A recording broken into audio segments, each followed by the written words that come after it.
You're listening to The Corbett Report. CorbettReport.com. Welcome, friends. Welcome to another edition of The Corbett Report. I'm your host, James Corbett, coming to you, as always, from the sunny climes of Western Japan, here on this 27th day of January 2017. Welcome to episode 313 of The Corbett Report podcast, Demonetization and You. On November 8th of last year, the Indian Prime Minister Narendra Modi made a dramatic live televised address to the Indian nation in which he announced that as of 12 midnight that very evening, the 500 and 1,000 rupee notes, the most common notes by value in the Indian economy, would no longer be legal tender. To break the grip of corruption and black money, we have decided that the 500 rupee and 1,000 rupee currency notes presently in use will no longer be legal tender from midnight to night. Persons holding old notes of 500 or 1,000 rupees can deposit these notes in their bank or post office account from 10th November till close of banking hour on 30th December 2016 without any limit. And just like that, all of those colorful pieces of paper in everyone's pocket that everyone uses for transactions on a daily basis were just that, colorful pieces of paper with no inherent value. Now, it's important to understand what this move means and what it doesn't mean, despite what some hyperbolic headlines might have you believe. This is not about the abolition of cash outright in the Indian economy or anything quite so dramatic, but it is a dramatic move nonetheless. It's something known as demonetization, which might be a new word for you. If so, let's turn to Investopedia for the dictionary definition. Demonetization is the act of stripping a currency unit of its status as legal tender. Demonetization is necessary whenever there is a change of national currency. The old unit of currency must be retired and replaced with a new currency unit. And yes, exactly as is the case in the Indian example, the old 500 and 1,000 rupee notes are being retired and new currency is being issued to take its place. In fact, that was part of the debacle of this launch of this new currency, was that there was indeed new currency that was in the process of being printed to replace the currency that was being demonetized, but the Indian government had given a false signal to the printers that they would have more time to work on this until the end of the year. But suddenly it was being announced in November and they were caught off guard, and it's just one of the many bureaucratic snafus that accompanied this particular rollout. But as we will see in this episode of the podcast, it's by no means the worst aspect of this particular demonetization. The real question for us today is why? Why did the leader of a nation suddenly get up and announce that these 500 and 1,000 rupee notes were suddenly no longer legal tender, and you'd have to turn them in order to get newly minted notes? Well, there are a number of reasons, some official, some unofficial. The most commonly cited, and the one that Narendra Modi explicitly stated at the very beginning of that clip, if you caught it, was black money. Black money is a term that is used in India to refer to essentially untaxed money that's circulating in what we might call the black market, or at least markets that are not in the purview of the Indian government. So this is money that is floating around out there, cash transactions in the informal economy, as it's often referred to, that can't be directly tracked. And I did talk a little bit about this, and this as one of the reasons for this demonetization in an editorial that I wrote in the wake of this move called Crisis-tunity in India Cash Crunch, in which I wrote, in India, they call cash gleaned from counter-economic activities black money. It's not known to the government, it's not stored in the banks, and it's not taxed. In other words, it's the would-be technocratic overlord's worst nightmare. It's impossible to know the size of this black money pool. Can we call it something cooler, like freedom funds or something? but it has been estimated to be as much as 20% of the size of the total Indian economy. Now, with the vast bulk of those freely gotten gains being brought back into the banking system, or exchanged with a valid form of government identification, it will come back under the purview of Big Brother and his friend Uncle Taxman. The evil empire is striking back against the agorist counter-economy. And if some of those new words are new to you, like agorism or counter-economy or a counter-economic activity, then I suggest you go back and listen to or re-listen to the previous edition of this podcast on agorism. But yes, suffice it to say, this is at least partially about bringing some of these funds back under the purview of Uncle Taxman. And in fact, exactly as I wrote about this week in the International Forecaster, I'll put the link in the show notes so you can go check it out. That's exactly what is happening. The Indian government, especially the Income Tax Department, is now heavily scrutinizing the records, the banking records, not just since November 9th, when the changeover took place, but from April of last year to November, to study the patterns of people's deposits and see if there's a difference and how much of a difference, and in analyzing it to try to see if people have too much money, if it's suspicious activity that's going on as they start to turn in their freely gotten gains. But tax is one issue, clearly, that this is about, but I don't think it's the primary issue. And one reason why I don't think that's the case is because actually only 6% of the black money floating around in the informal economy is actually held in cash, which of course makes perfect sense. If you are trying to evade the clutches of the government and the taxman, then you probably wouldn't keep this in cash. You would store it, store the wealth somewhere a little more permanent, as it were. A lot of it is invested in real estate, or you use it to buy gold, or even to store in foreign bank accounts, but probably not floating around as 500 or 1,000 rupee notes. Some of it is, but only 6 to 10% is the estimate of the black money is actually held in cash. So clearly black money is not the primary reason that this is being done. And in fact, if this is all just a tax cash grab, it's probably, well, it's demonstrably, at least in certain areas of India, having the exact opposite effect. In fact, the governor of Tamil Nadu just came out to admit that, in fact, their tax revenue in that particular region of India is decreasing because of the economic slowdown that's occurring as a result of this demonetization. Fewer people are purchasing because fewer people have the cash to purchase. So it's actually causing decreasing tax revenues. That's an interesting take on all this. And again, that points to the fact that it can't just be the tax money itself that is the primary motive for this. So let's turn to a different source, a non-mainstream source, to find out some of the other reasons why this is really going on. We'll turn to a very important article called Death by Demonetization by Satya Sagar. I'll put the link in the show notes, as always, so you can follow along. But he identifies at least four large areas of reasons why this was done. And reading from the article, 1, rebooting troubled Indian banks. The increase in deposits of banks expected due to the crackdown on black money is expected to help banks get into better health, lower interest rates, and enable them to resume lending to Indian businesses again.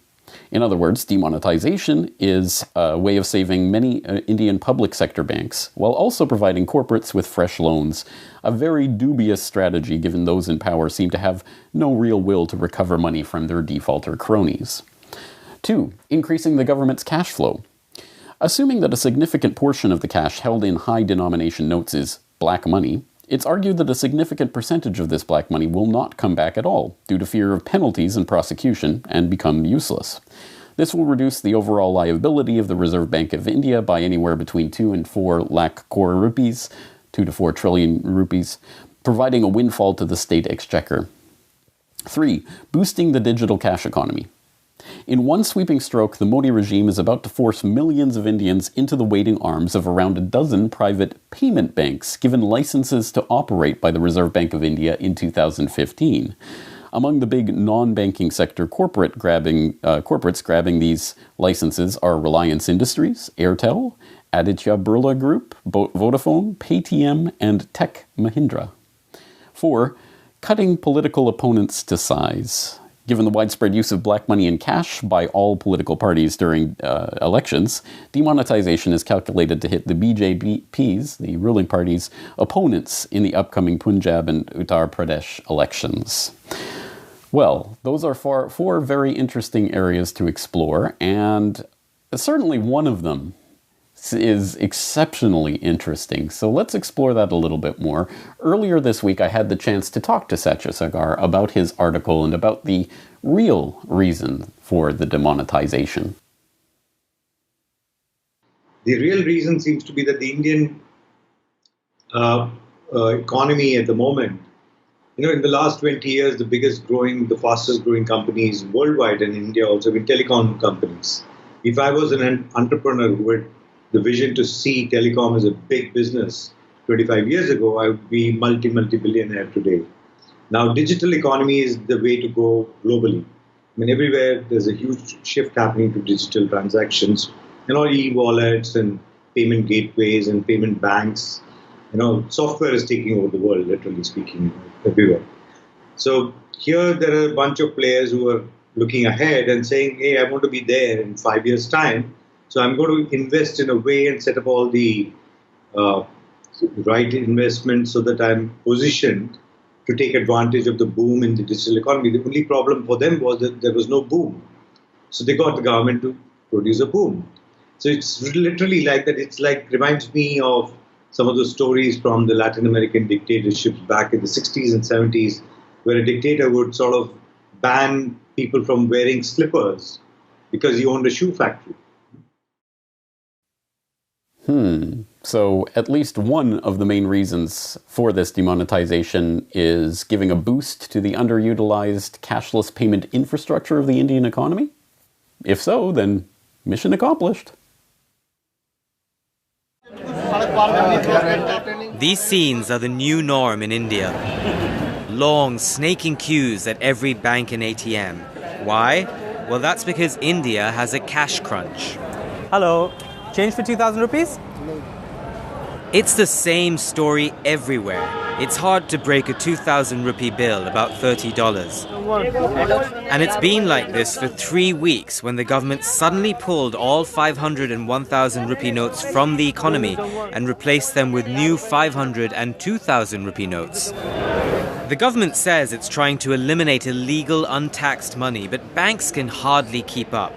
There is one clear winner, though. I'm at a New Delhi street market, and there are a lot of roadside stalls and vendors here that sell all kinds of street food. And obviously, these are places that are struggling because all of their transactions are in cash, and there's less cash in the market. So this store behind me has started using something called Paytm. Paytm is the top Indian digital wallet company, and it seems to be everywhere on TV ads and billboards. Founder and CEO Vijay Shekhar Sharma says this is boom time for digital money in India. When we started, we were about 150 million users, and now we are 160 million users in less than 3 weeks. So 10 million customers got signed up in less than 3 weeks. That's a 7% jump in 21 days, and guess what? The growth isn't limited to the big cities. 4 out of every 7 Paytm users are in rural India, the places that a majority of India's population calls home. Perhaps that's why Sharma's startup is valued at more than $5 billion. We have an opportunity for converting India into a first world of digital payments. Sharma says teaching Indians how to get online remains a hurdle, which is why he employs a small army of 10,000 to sign people up. Back at Delhi's street food stalls, I learned that my local vendor started using Paytm just 3 weeks ago, the day after India's move to ban old notes. Already he's making 1/5 of his revenue from digital money. It's one small step for local businesses, but perhaps a much bigger leap for India's digital future. Ravi Agrawal, CNN, New Delhi. All right, so evidently the cashless payment systems of India are getting a big boost as a result, a direct result of this demonetization. And so here's the real billion rupee question. Well, who is behind this? And unfortunately, it doesn't really take much scratching at all to discover it's the usual cast of characters who are very intimately associated with this maneuver. Firstly, as I noted in that Chrysotunity article that we referenced earlier, quote, "For the first clue on that trail, who is behind this, just follow Bill Gates. He just happened to be in India this week addressing Prime Minister Modi and his cabinet. According to the Big Brother Corporation, BBC, he told them, 'The bold move to demonetize high-value denominations is an important step to move away from a shadow economy to an even more transparent economy. In the billionaire eugenicist's opinion, this is an opportunity for India to embrace the fintech revolution and become a world leader in micromanaging the tax cattle. All of the pieces are coming together,' he told the Indian Prime Minister. 'I think in the next several years, India will become the most digitized economy, not just by size, but by percentage as well,' end quote. Oh, yay. But, okay, so Bill Gates just happened to be visiting the country shortly after the demonetization and praising this chance to embrace this wonderful fintech revolution and all of these new cashless payment technologies that India is going to use to leapfrog right over the whole card payment thing and right into the cashless society. Oh, it'll be great. But can we find a more direct causal connection between the usual cast of critters and this demonetization in particular? Not just a coincidental meeting between Bill Gates and the Indian Prime Minister on the week of the demonetization? Well, yes, we can. And in order to do that, let's turn to the blog of the economic journalist Norbert Herring, who wrote on New Year's Day of 2017 a very important article that I'll direct your attention to called "A Well-Kept Open Secret. Washington is behind India's brutal experiment of abolishing most cash."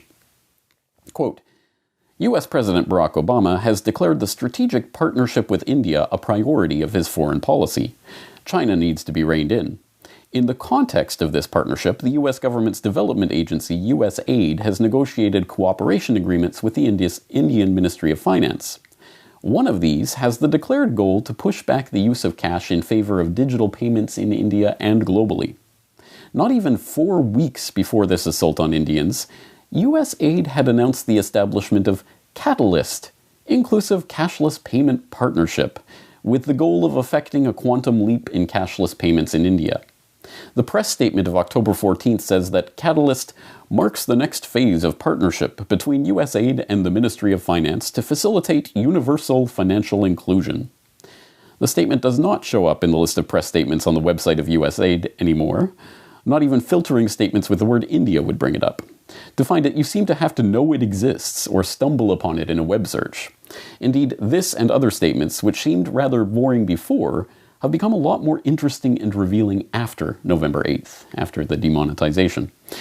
Reading the statements with hindsight, it becomes obvious that Catalyst and the partnership of USAID and the Indian Ministry of Finance, from which Catalyst originated, are little more than fronts which were used to be able to prepare the assault on all Indians using cash without arousing undue suspicion. Even the name Catalyst sounds a lot more ominous once you know what happened on November 9th. Well, earlier this month, Mr. Herring appeared on the Scott Horton Show to discuss the USAID connection to this demonetization scheme. All right, well, we know that it wasn't the people of India who decided through their democracy that this was a grand experiment they wanted to enter into. So who did it to them?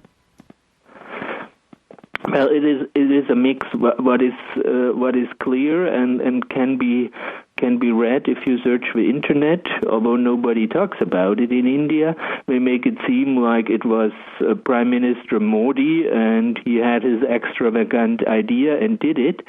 But there was a partnership between USAID and the Indian Finance Ministry and a couple of other institutions who all have an interest in pushing back cash, which had exactly the goal. And in September, only 4 weeks before that grand scheme was announced, only 4 weeks before that, they put it to a new level, as they said in a press statement, with an institution called Catalyst, which had exactly that goal, and USAID paid for it. So it's clear that That's the official U.S. government development agency.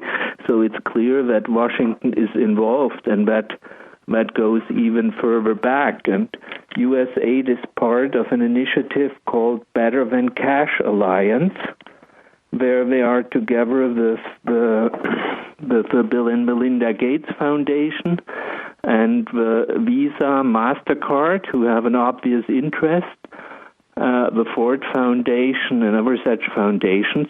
And since 2012, they have been working internationally toward abolishing cash.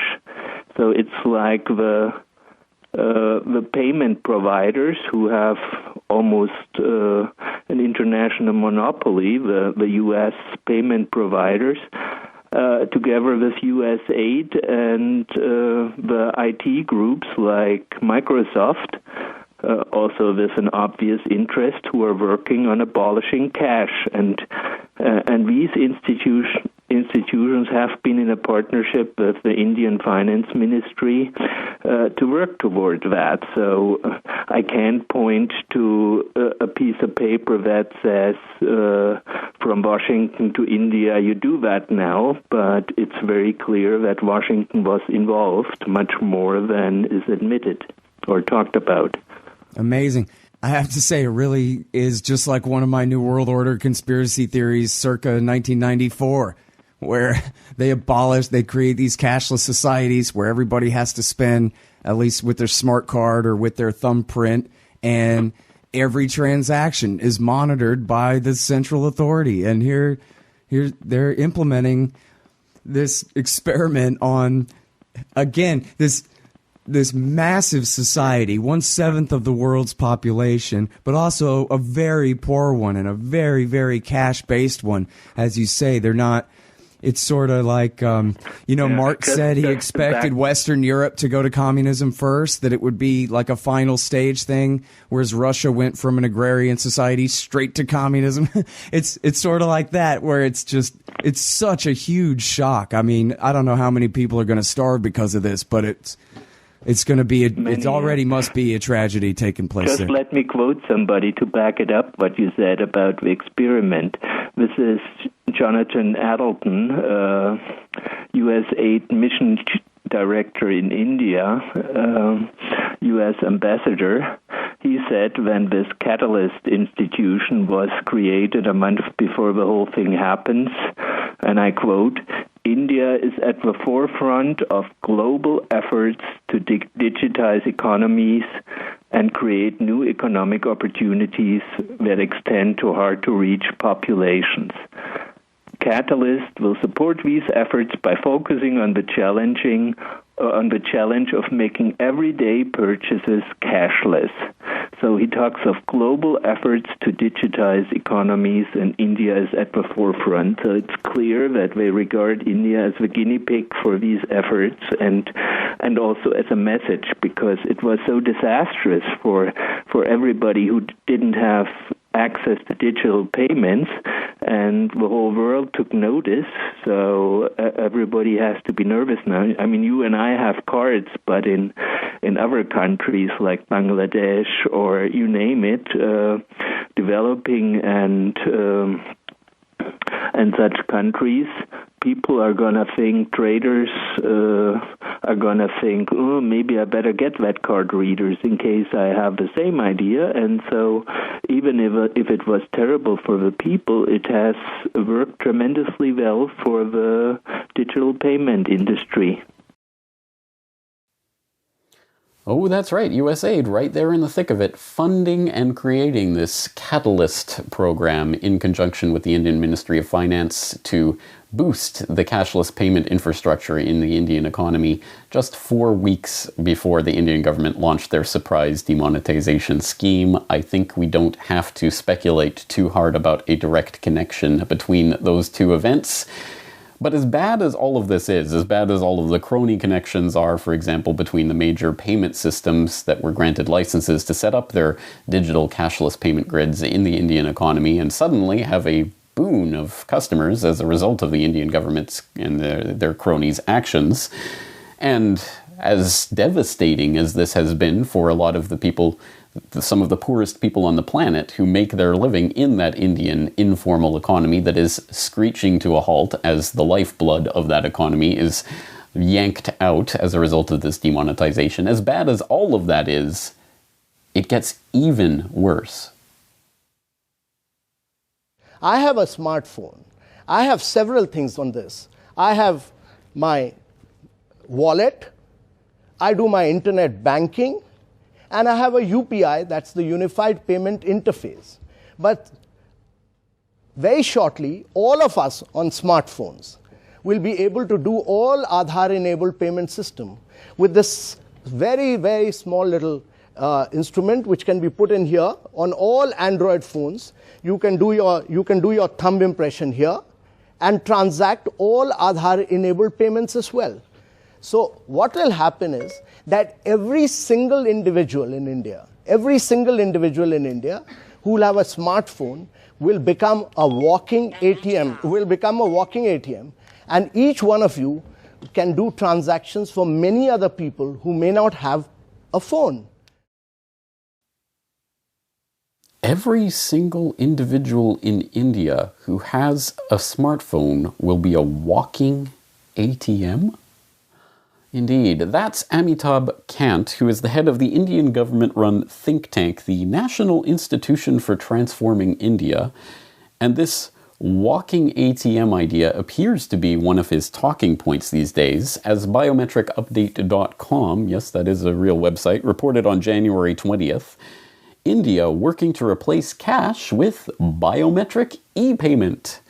The chief executive of India's leading economic development agency told attendees at World Economic Forum in Davos that the country could introduce biometric payments within 3 years, thereby eliminating the need for cash and typical electronic payment methods, including automated teller machines along with debit and credit cards.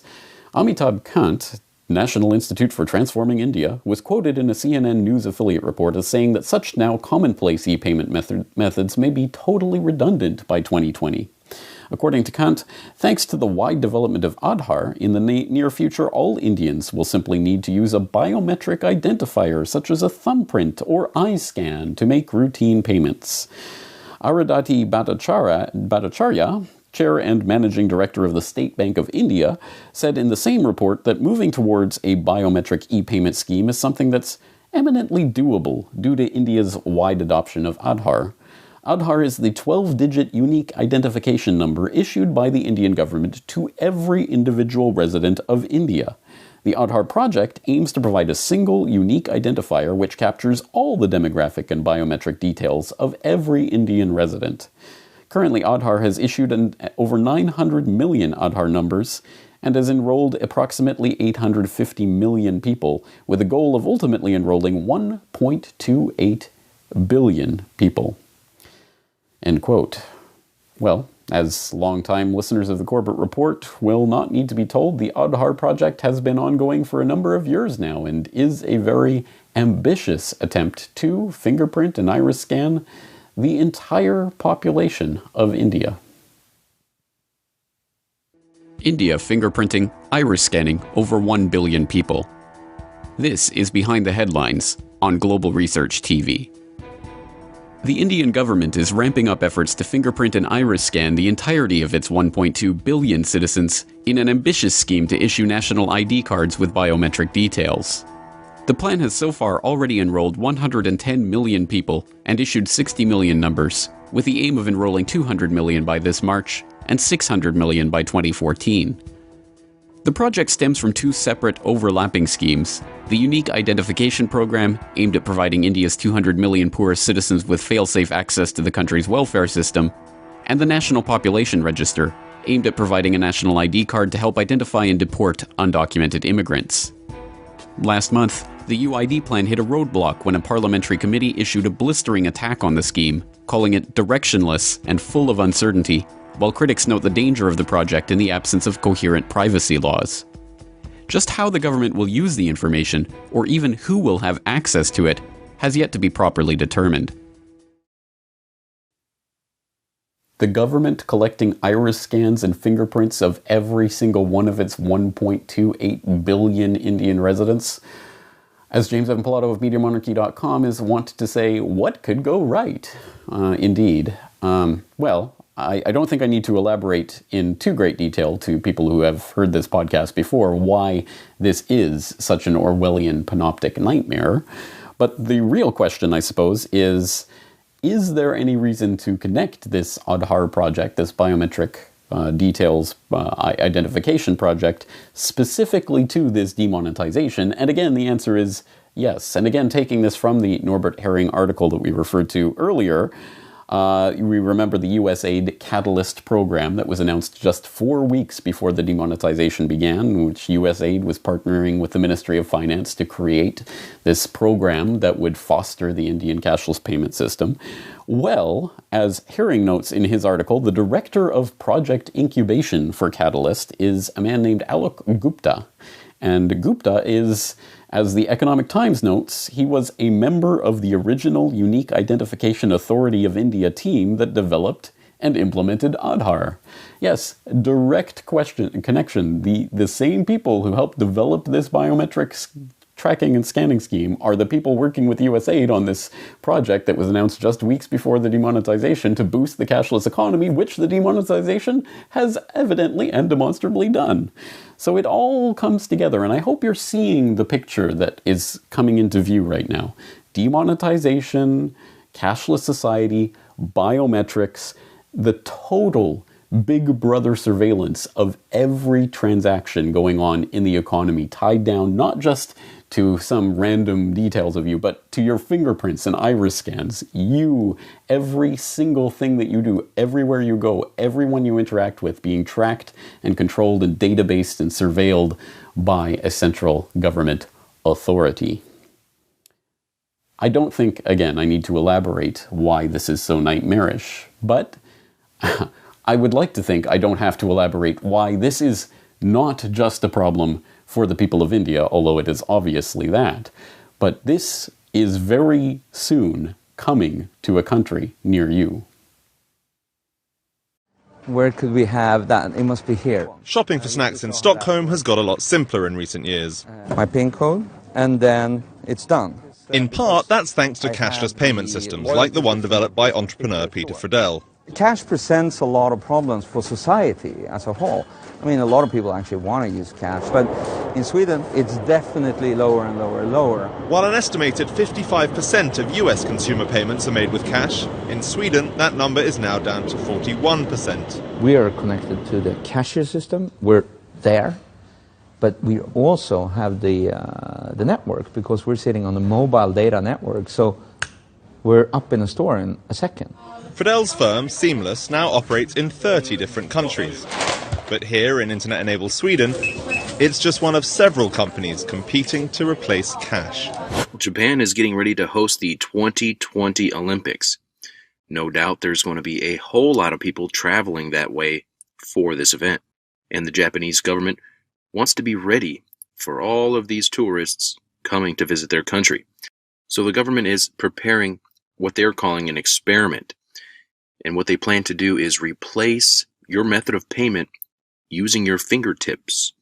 They want to use your biometric fingerprints as a tourist. When you come into the country, you will register, provide your credit card, passport information, your tax information, and you will have the convenience of not having to pull out your wallet, they say, when you go to make payments. The future of payment, it's very important that we move away from solid cash and we move more towards different ways of paying. Everyone wants an easier lifestyle when it comes to payment. I think Visa are just trying to make the world more fluid in their transactions, trying to connect a lot of people around the world, and can be done instantaneously. Hi there, Garth Peterson demonstrating Visa's Match on Card standard here at Visa's booth Mobile World Congress. Going to do a transaction, chip-enabled card that has my fingerprint contained on the card. I'm going to select the language of English.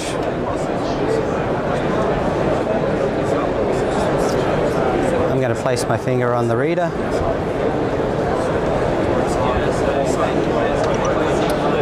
It's recognised my finger and it's approved the transaction. I remove the card. Do you need more examples of how the cashless biometric control grid is being slotted into place everywhere in the world right now? Unfortunately, there are no shortage of examples, and if you do want some more, I will direct you in the direction of an open source investigation that we conducted on the Corbett Report last year. The Corbett Report community came together to create the War on Cash, a country-by-country guide, literally dozens and dozens of different countries with different examples in each of those countries of cashless payment systems and cashless ideas that are being promoted by governments or instituted or even mandated by governments in various locales. So that was a very important open source investigation that we conducted, and was only possible because there are Corbett Report members from all around the world that were able to contribute their own countries' examples.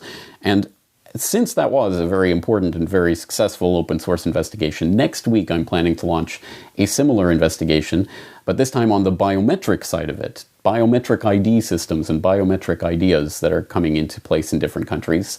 One very interesting example of that, very recently announced, just in the past week or so, that Australia is going to be starting to phase out passport controls at certain airports. They're going to be using, you guessed it, biometric details instead, so you won't need to actually go to a person and actually hand your passport to them. Oh, that's so 20th century. Now you'll just be able to scan your eyes or your fingerprints and walk on through. Yay.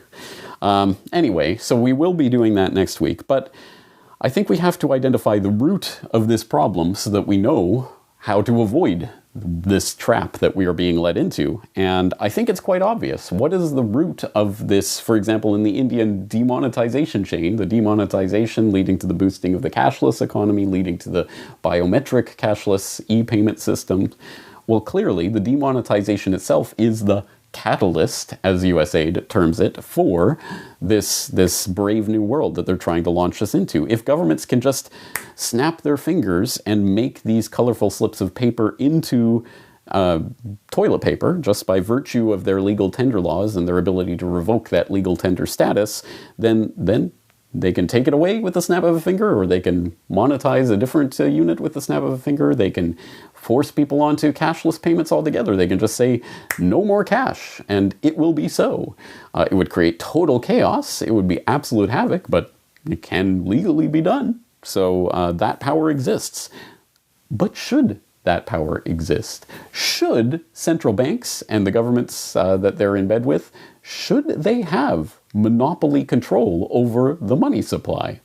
Well, don't take it from this grizzled, hardened anarchist. Take it from even more mainstream sources, which are now starting to ask this very simple but very logical question. In fact, we can take this from swarajyamag.com out of India itself, which asked this question on Boxing Day, December 26, 2016. Big Q.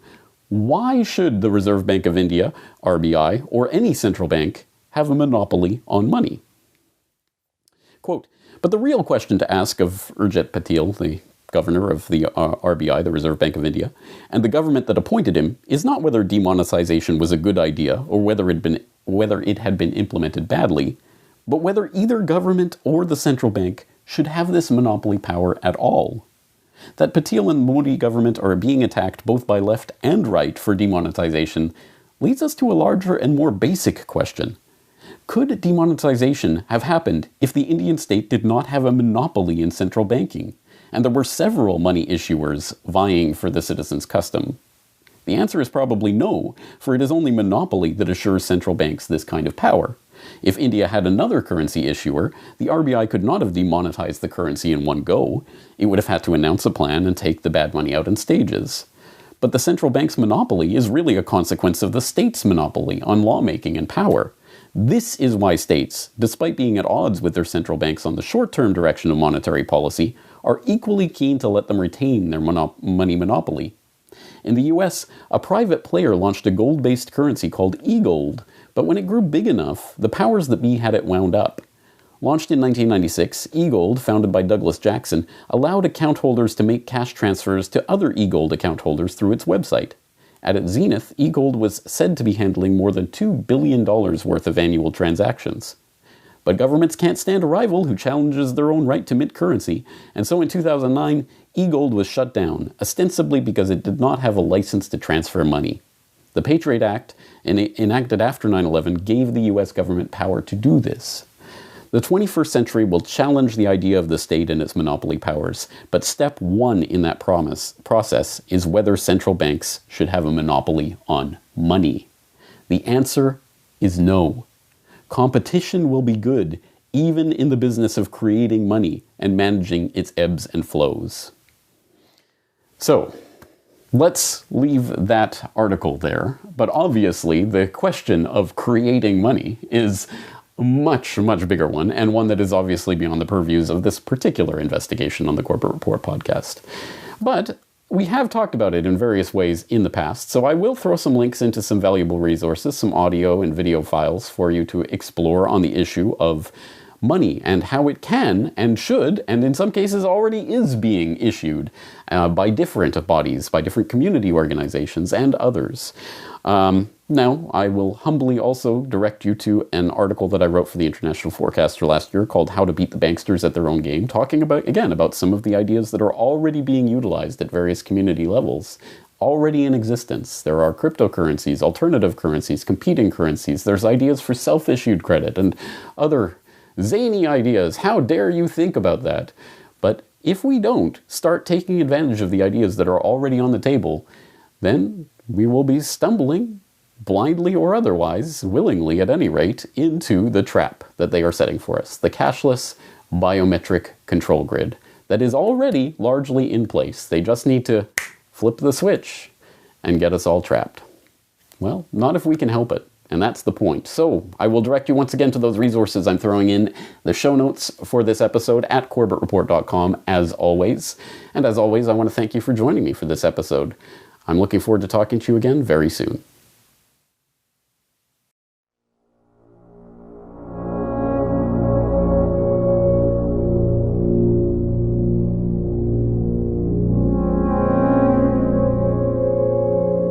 The Federal Reserve, the heart of the American banking system.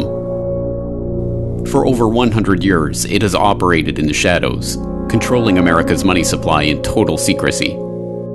So all that information is available in our commercial paper program. And who got the money? Hundreds and hundreds of banks. Any bank or that has access to the U.S. Federal Reserve's discount. Can you tell us who they are? No. Until now. 100 years ago, in 1913, the Fed was created. Fractional reserve banking. The legal authority to do it. Take over monetary policy. Are conducted by the Federal Reserve banks. They are banks. There is no other agency of government which can overrule actions that we take. Century of Enslavement, the history of the Federal Reserve. Watch the documentary for free at corbettreport.com/Federal Reserve and purchase a copy on DVD to help support the Corbett Report today. It's recognised my finger and it's approved the transaction. I remove the card.